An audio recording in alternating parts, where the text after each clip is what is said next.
আমরা অনেকেই, অনেক আলোচকই এই কথাটা বলেছে এবং আমি দেখলাম যে বিভিন্ন প্ল্যাটফর্মে এই কথাটা বলা হয়েছে, আপনারা ভয় পাবেন না, সেনাবাহিনীর সদস্যরা আপনাদেরকে গুলি করবে না, সেনাবাহিনীর সদস্যরা আপনাদের জীবনের নিরাপত্তা দেবে।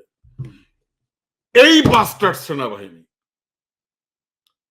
তাদের প্রহরায়, এরা শান্তি মিশনে যায়, পৃথিবীর বিভিন্ন দেশে তারা শান্তি প্রতিষ্ঠা করতে যায়।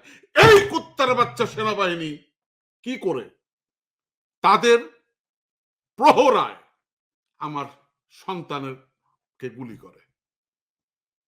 একটা দুইটা গুলি না তো, আপনি 18 তারিখ রাতে থেকে শুরু করে 23 তারিখ পর্যন্ত, মানে তারা ঘেরাও করে, তারা ইন্টেলিজেন্ট রিপোর্ট দিয়ে এদের